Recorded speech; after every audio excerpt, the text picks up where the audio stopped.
Thank you for tuning in to another episode of Be My Guest. I am your host, Jay the Stylist, and thank you again. And tonight we have 4 wonderful, magnificent people joining the set today. Right now we have to my right, we have Miss Deanna Marie. Hey. We have Shinobi. What's good? What's good? We have Maine the Baptist. How y'all doing? And we have J Sap. What up, though? What's good with y'all out there? And I know you guys have been running all day. Some of y'all been running since 5 o'clock this morning. So thank you guys for, I guess I'm the end. So don't go to sleep on me, okay? 'Cause we got a lot to cover with 4 people. And just don't go to sleep. Y'all look like y'all sleeping. Yeah. Y'all sleeping? Don't sleep on me, okay? Don't. I'm good. Y'all sure? Because I brought y'all something. I Uh-oh. brought y'all something. Here y'all go. Okay.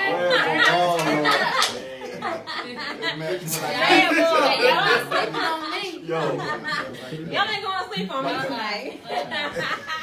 I feel that, though. Okay. Oh, okay. So drink up if y'all drink. I know you need it. All right. So it's International Women's Day. So big ups to all the women that wear S on their chest. Get up every morning and make it happen. Shouts out to you. And so it's International Women's Day. We're gonna start out with this queen to my right, Miss Deanna Marie. Hey. So Deanna, tell us where you're from and just give us a synopsis of what you do and what you have going on. Awesome. So, Deanna Marie, I've been raised pretty much on the Gulf Coast area. Fort Walton from 5th grade and up. But I was born military, so y'all know how that is. Yeah. Here, there, born in England, and then kind of raised up and down the East Coast. So that's a little bit about my background. But a little bit with what I got going on. Of course, tomorrow, make sure y'all are at the Family Festival. We holding it down. But definitely check me out. I am Deanna Marie on Instagram. The new video Flawless is out, so that's what's popping. So it's just flawless on National Women's Day. Exactly. Flawless is an attitude. It's an attitude, Flawless baby. is an attitude. All of you are flawless. Just bring it out. Do you? It's all about you. And what inspired you to write that song? Really, it started with just listening to this beat, and I was trying to find a vibe for it. That's how I do all my songs, and it's like this little. Flawless is an attitude, and I just wrote it, and then that's when the concept came about. Yes. When I thought about flawless as being an attitude, I thought about women of all shapes, sizes, colors, just, don't matter what size you are, you can be skinny and be flawless, you can be thick and be flawless, you just be flawless the way you feel. Exactly. It's flawless. You may be flawless in your tennis shoes. Today I'm flawless in my tennis shoes. That's right. I love heels and tennis shoes. So today's my tennis shoe day. A lot of people think when someone says, "Oh, you're flawless," so they think it's a flawless, no blemishes, no, But you can be flawless in the way you walk. Right. You can be flawless in your work ethic. You can be a flawless mother. You can just be flawless. Just again, however you want to be flawless, however you feel. Flawless. Exactly. It's about how you feel from the inside. You can be beauty right here, but then inside you just a mess. Yes. So it's really about you and however you feeling. Exactly. Now, what is your musical background? Musical background, my father's a musician, an artist, a poet, everything. So growing up, I'm listening to him on the keyboard in the studio. He had his own home studio, so I'm listening to all that, sitting in his lap, tat on the piano. I didn't have him all my life growing up, but that was where it kind of started. When I was 7 years old, I did my first rap for him. Kind of felt that I could do it too. Okay. So, what did he have to say about that? He just like, really? Like, my little girl rapping, oh my God. Your parents are your worst critics, so. Yeah, he's always been behind me, like, number one, so. Okay, and what would be your dream collaboration? Ooh, I know that's a hard question, because there's so many people out there. Lauryn Hill, Alicia Keys. What? Yeah. Okay. Missy Elliott. Yeah. Those are the ones I started with when I really started buying music. When I actually bought CDs, when CDs was popular. Yeah. Those are the ones that I actually bought and I vibe to. Yeah.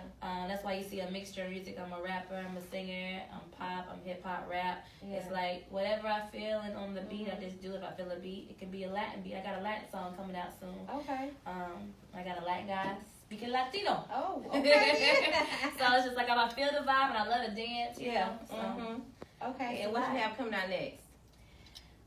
That's been debatable. Okay. Because the Latin song, everybody liked that, and I did a little voting online. I got something called Flawless Drip, and the new dance we came up with. Okay. And then I got Roll Them Shoulder Blades, another dance. Mm-hmm. So it's kind of like, catchy. But then I got the Latin and a reggae song too. So they're more international sounds and vibes, and that's what I probably will go with. One of those crossover songs. Okay. Queen. Hey. You got it going on. Thank you, boo. So you'll be here tomorrow Yes, at the festival. Yes. So come out, check her out tomorrow live. And it's a free event. Come on, y'all. It's free. Yes. Bring the whole family. The whole family will come out. You don't need no baby. Don't get no free up. Don't get no free up. Listen, For some Martin Luther amazing King, right? talent. What'd you say, Martin Luther King free? Yeah. Amazing talent. So come on, y'all. Support. Mandela free. I'm just saying. You're really free. But since you talking, Jay Sapp, Oh, my bad. let's get on you. What's Where are you good? from? Tell us about what you have going on. Oh, man. I know you have a lot going on, but tell us. JSAT Madstack. Salute, what's good with y'all, fam? Born San Diego, California, so I'm Cali roots, you know what I'm saying? Okay. From the ground up.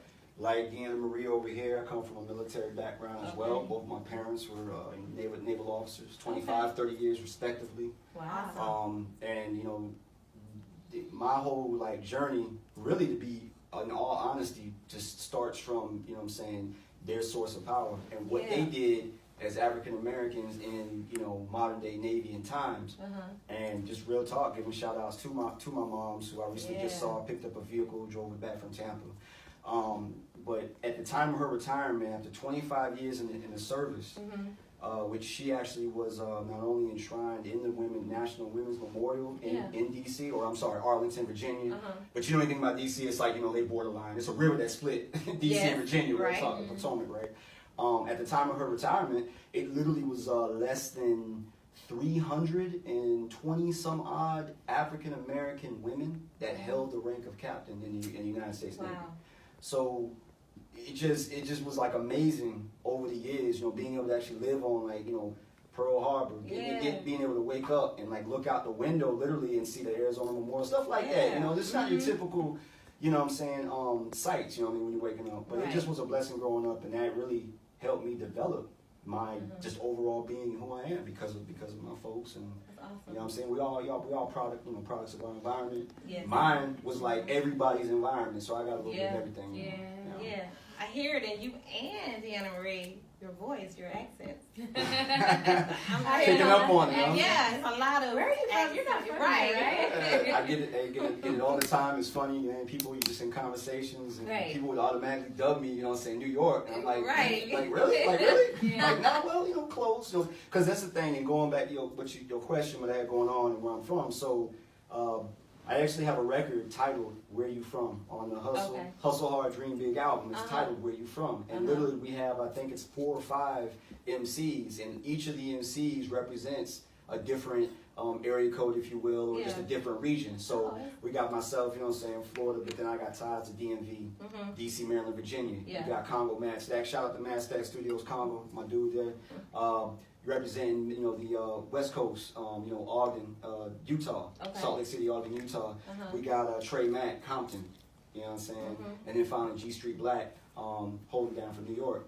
So the whole vibe of that record was just truly dope because everybody literally just came together and we all here for the same goal. You know what I mean? But we all represent, we come from different places, but we all meet in the middle though. So I was born in the West, rep for the East, still reside in the South, been all over and about, but where you from? You feel me?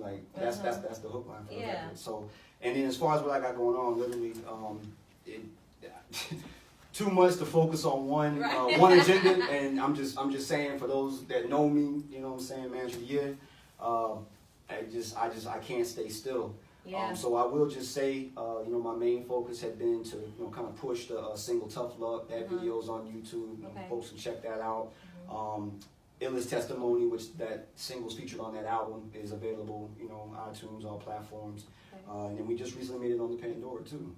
So just a lot of things shaking. Busy. And, just way to be. Good busy. Yeah, good busy. Good busy. Yes, ma'am. Good busy. Now, how would you separate yourself from other artists? Well, that has to be one of the toughest questions to answer. Right. Well, no, and in all honesty, because like, you know, you can always reply with like one of the biggest cliches, you know what I'm saying? Like, you know, I am what I am, right. or, you know what I'm saying? But the way that I guess I can separate myself, or, you know, how am I different? You know, 100%. When I meet a stranger and I'm either talking music or they want to find out, know where to get my stuff and my music and this, that, and the third, and they say they like a particular record, you know, I tell them, you know, I truly appreciate it because it literally is all 100% me. Now, I'm not saying that the next guy or the next lady, you know what I'm saying, right. You know, ain't about that, but this is just directly me. And my goal as an artist and an MC is to literally, on the back end of the conversations that have, you know what I'm saying, where I'm not in the room, people's having conversations about JSAT Madstack and comparing artists and doing this, like, man, every single bar, everything that this cat say, it's like, it is just that. Yeah. So, I guess that's the answer to your question. You know, I am exactly what you see, you know, that's what you get. Nothing more, nothing less. I'm just a dude who truly loves dope music and having a good time. And you know, just experiencing you know, a whole lot in between. That's pretty much it.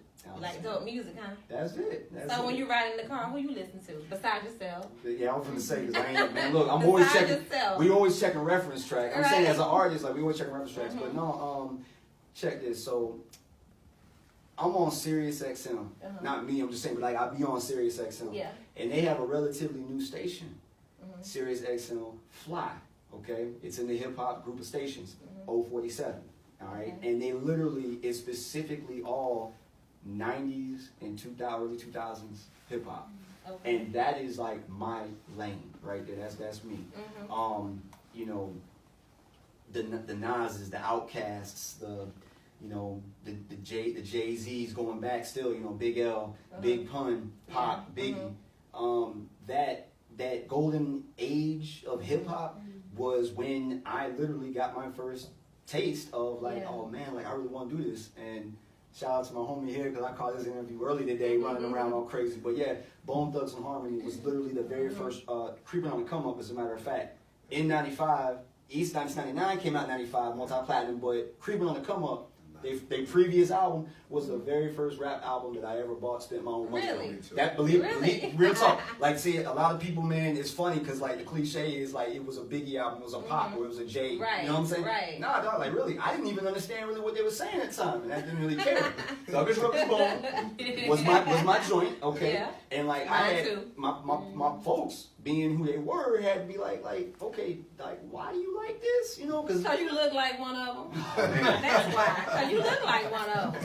okay, I'll take it. That's okay. But like, so Bone Thugs and Harmony, and even like growing up and through high school, it was so funny because that was who, you know what I'm saying, I wanted to emulate. That's who I was emulating. So when I first started rapping, it wasn't none of slow, methodical. Right. He was trying to spit fast. He was trying to, you know what I'm saying, tongue twist rhymes, you know. But yeah, that's who I vibe with, man. That 90s vibe just. There's no two artists sounded the same. Right. And I mean, the culture has definitely changed. It has. The culture and has changed. It's all opinionated, for better, for worse, whatever, you know what I'm saying? That's all opinionated, but it definitely has changed. Yeah. But that was just one of the unique aspects of that time frame, that no two artists, no three. Wu-Tang got a gang of like, you know, a real gang, and none of them sounded the same. Right, because like now, when you hear music on the radio, you're like, wait, who is that? You're like, you're trying to think, who is that? Oh, that's so-and-so. Yeah. But back then, you're like, oh, that's so-and-so, that's so, you know, boom, yeah. It was quick. Yeah. And so I hope that you know, when people hear my music, that's what comes across. Like, okay, you know, the production value is like, you know, it's modern, but it's still like, I don't know what we sound like. Right. I really want you, and if you're thinking about it, I'm doing my job. That's right. You know what I mean? That's how I look at it. Right. So. That's right. Yeah, okay. Well, give us your social media plugs. Already though, I made it real simple for everybody out there, man. It's JSAP Illest1, at JSAP Illest1 across the board. That's JSAPP ILLEST, the number 1 across the board. And he also will be performing on tomorrow for the free. getting it in for the free. For the free. See, we're not in the business of giving away too much stuff, though. I'm just saying, this game is a business. You know what I'm saying? At the end of the day, but to be able to perform for folks, man, for them to enjoy it and not have to worry about having to spend money on a ticket, sensation. So shout out to Manager of the Year, man. On that note, real talk, man. You know, any of y'all trying to get in any type of game and entertainment, man, this is the dude you need to holler at. So you know, we can get back on that, but already though. Already. Shanobi, hey. What's good? How you doing? I've heard a lot about you. I was able to mingle before you got here with everybody. Good things. Yeah, everybody be talking about me low key, you know. And talking about you low key. Yeah, well, I be ghost 1 second. Everybody talk about me, and when I enter the room, it's like, oh man, there he is. You gotta be kidding me right now. You know, I can't believe this dude, what he can do on the track or like on a video or something, you know. They say you talk just like you rap. Yeah, that's what they say, you know. I just do what I do. You do what you do. I know that's right. Yeah. Well, tell us a little bit about what you have going on and where are you from? I was actually born and raised in the Fort in Okaloosa County. Okay.